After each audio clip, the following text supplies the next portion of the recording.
Alright, this is really close to being done. I just want to show you a couple more things you can do with your images and the logo if you need to. And then also one other thing about fonts, you may have noticed I didn't really say anything about Comic Sans.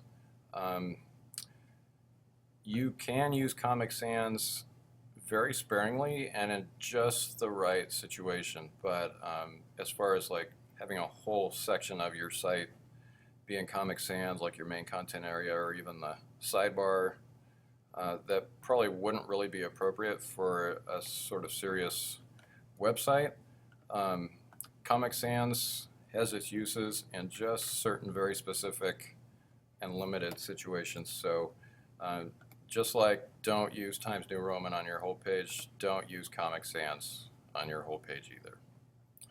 So for one thing you might need to do, like if you decided you want kind of a dark color for your sidebar background, you may not be seeing your logo very well because of the black letters in it. So one thing you can do, and you may just want to do this anyway to try it, is make a style for that logo. So I'm clicking on it, and that's not getting me anywhere. There it goes. So I clicked on it and I've got the image tag now that's in the sidebar.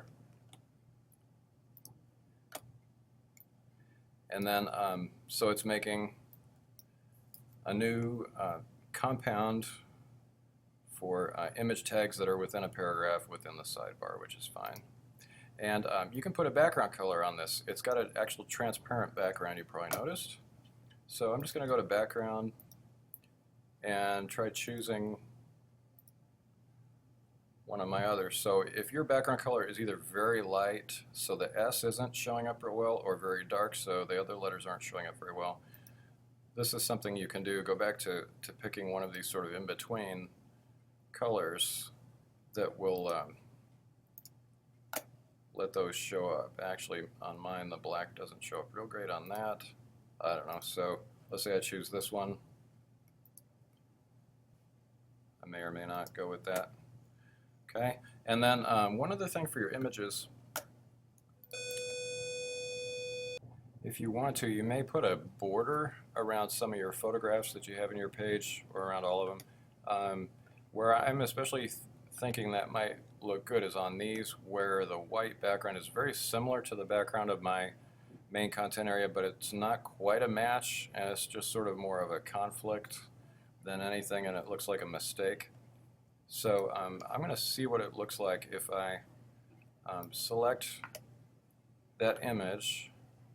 I'm seeing if I might just add this onto float image right and float image left, which is already applying to those images.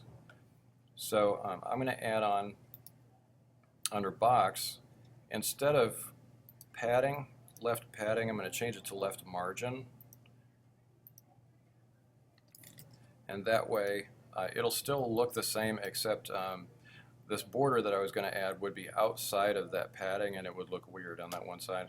So then go to border, and these are usually better, very understated, so solid and maybe just 1 pixel or 2. And then for the color, choose one of your colors down here.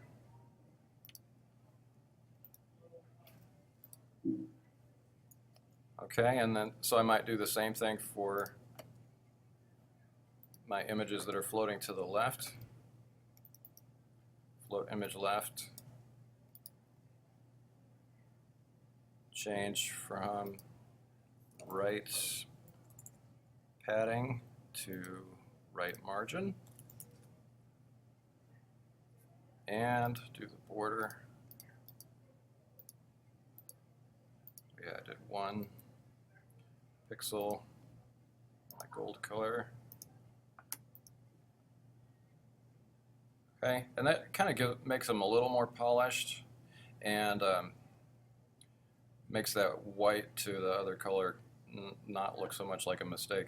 I've also noticed that there's really not very much above these H2s right here that I did before, so not very much space. And those are main H2s, so I'm going back to main H2.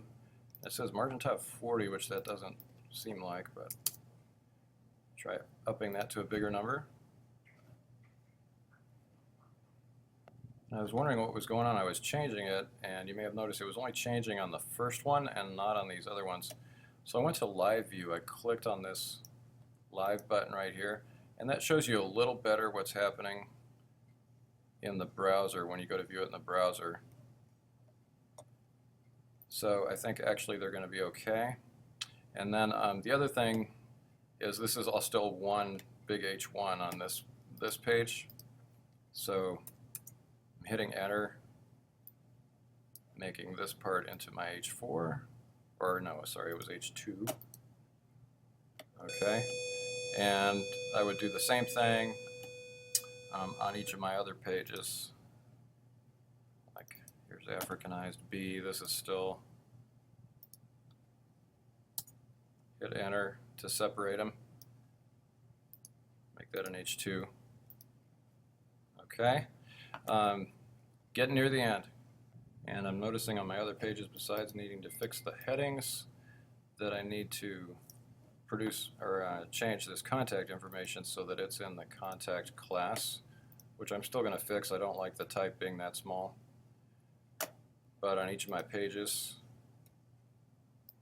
I just need to tell it to put that little section in that contact class, and then I can always fix it. The other thing we were thinking about was these H2s. Slide this over so you can see what I'm doing here. Inside main, if I'm having a little problem where there are images that I have text wrapping around and the header wants to go up and wrap around those, if you don't want that to happen,